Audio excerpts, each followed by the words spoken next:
number 17 coming towards me now. 68 in a kill. All of a sudden to me. Can it quite be someone engine valiant? The engine's been in. And that's why like highly the motors and steam wagons. Only and then the load area on the back of the same rise down to the axle. Long little engine in me now. I'll get the half.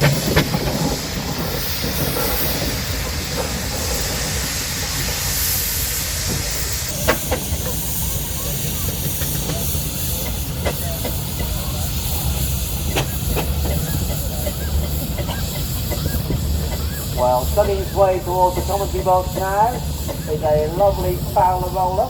John Fowler of Leeds, of course, famous for their ploughing engines. Unlike most of the traction engine companies, they produce the full gamut and range of traction engines. This one's a Fowler roller built in 19... And it then worked for the council until it was sold into preservation in 1960. Been through a number of owners, now over to James West, who is driving today and driving just by saying that again. He's a fan. So all the way to Scotland, another long distance visitor this weekend. Well, I can recommend a Devilish Donut cake, thank you very much. I've got there, this is engineering Scotland on the showroom.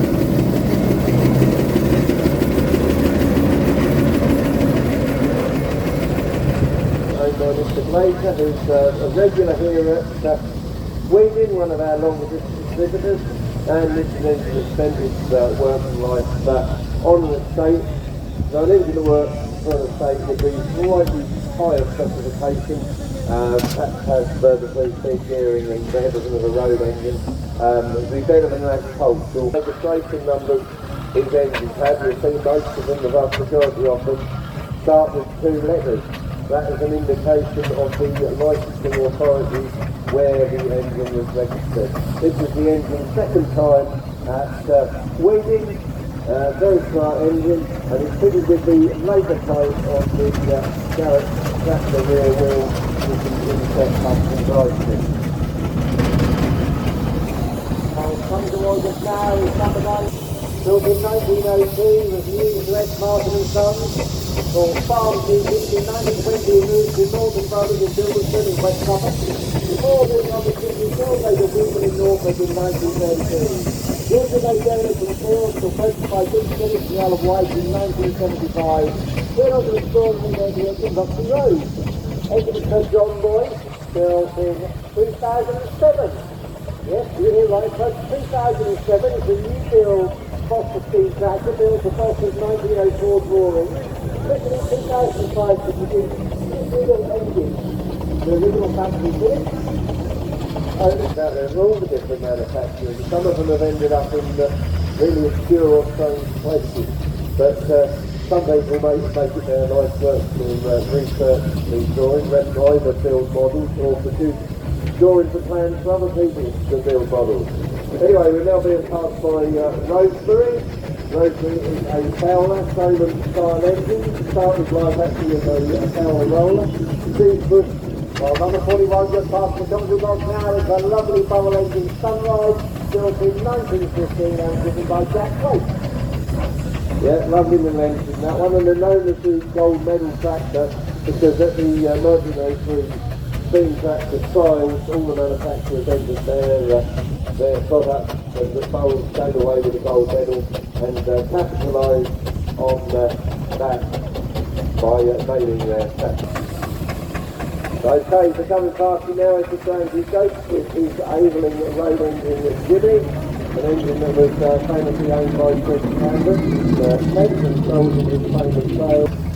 And with you now, number 29, the lovely Burrell engine Britannia. Britannia was built in 1925, ex-teams of Holway traffic tractors, owned by Joe Wallace and Wallace. Very smart engine that one, and the lovely sign writing on the side of the cab was done with Mr. Joseph Rule. We have the 6-ton Aveling roller. This is Gentle Annie, and she was new to a firm in Middlesex, and then passed to, commentators being employed with Donut. She was passed to Taylor Brothers of Witness, who used her for a number of years, In 1968, he sold it to the late Roy Swain, and Ben Taylor told him, if you make half the money you made me, you'll be a millionaire. I don't know where the £1 million has gone, but the owner is still in the Swain family under Mr. Michael Swain, and given the day. Even if they don't know personally or Michael, it's given me, so I'll do the next one. Look at the level with us now, the barrel engine for Gordon, built in 1905, used the WG Locksley and Sully in 1904, subsequently owned by the Love family of Billinghurst and Suffolk. The English bombed in the war, which had a luxury after 2000 storing tower. So this started life as a colonial engine, spent its working life overseas. It was then owned by the late expert from Kent, and he converted to stone trim, recently had a full restoration, and is now owned by Mr. White from Cranston. Guns and ammunition for the war effort. Returned to England in 1919 to Devon County Council and was converted to a roller. Rebuilt the traction engine in mid-1970, purchased by the current owners in July 2012. Very sadly, Jenny passed away in June, and we're greatly missed by Peter, his family and the Valley community. So it's great to see Peter here this weekend. They're both were fine supporters of Weeting Rally, and great to see Peter out and about. Yes, very much so, and always presented in sparkling condition, that one. And this is followed by number 86 in the programme. This is, and it's a compound roller that actually works in Scotland. And they were given in Scotland to ornamentation on their engines, extra bits of brass and twiddly bits, lots of stuff to polish. And this is a good example. Those of you who saw Rosebery the Showman come round, as Steve used to say, this is the before and after. A very fine looking roller, and been owned by the Higgins family for a good number of years now, and is regularly rallied all over the place.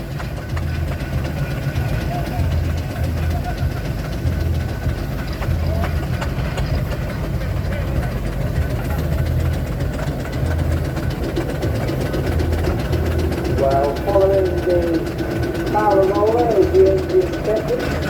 Built in 1922, and delivered in the 1922 Royal Show in Cambridge by George Furlow. Followed the show the engine control for the William Donovan Memorial, along with a bit of stacking equipment, including a paper double exhaust, elevator and gas cover. This is the only time the commercial engine. Fully renovated in 1956, the Gannon family of North Southerland. The engine stayed in ownership for approximately 60 years. Still sold in 2016 to the Garrett family, where it's had various restoration jobs undertaken. Message been up the Valley Field for the last 2 years on a new fibre, tombstone backhead, early Burlington work. Owned by Sean and Sharon Garrett. 18. They sold you to the War Office in that year, and he had 2 commercial owners and was used for tracking up until 1952.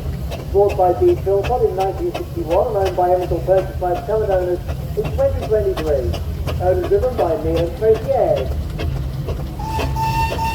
A very smart engine, that one, and you'll notice it's not lined out, despite the very smart paintwork. As a military engine, the engine wouldn't have been lined out for use, so it's presented in that position. And the work was carried out by Neil and his good lady, and it's a real credit to them. Then it's followed by Monty. Monty is another one of our Marshall traction engines, 7 horsepower single this one, another true Norfolk engine, spent the whole working life in Norfolk with a succession of different farmers and contractors, before ending up in the Strumpshaw Museum collection, attended early rally fair before being allowed to fall out of steam, and some years later the owner and driver, Mr. Scott Bunning, managed to convince the owner to let him put her back into steam, and was able to become the owner of the engine. And it's an engine that's still well known, well used and enjoyed, driven today by Scott Bunting and Ben Pellet. So that part of it now is Moonlight Rumbler, a 1908 engine. Available in there as well. If you are an East End Youth Club member, not only can you get a cup of tea, maybe even a biscuit to party, but you can also pick up the latest copy of the club journal, Steve's Preservation. They cost £2 each. We'll whistle up this afternoon. We do hope to do one tomorrow. Yeah.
So we've got two for the slow race. We can do with a few more. Very easy for you leaders. If you're not going to go slow race, you'll be very welcome.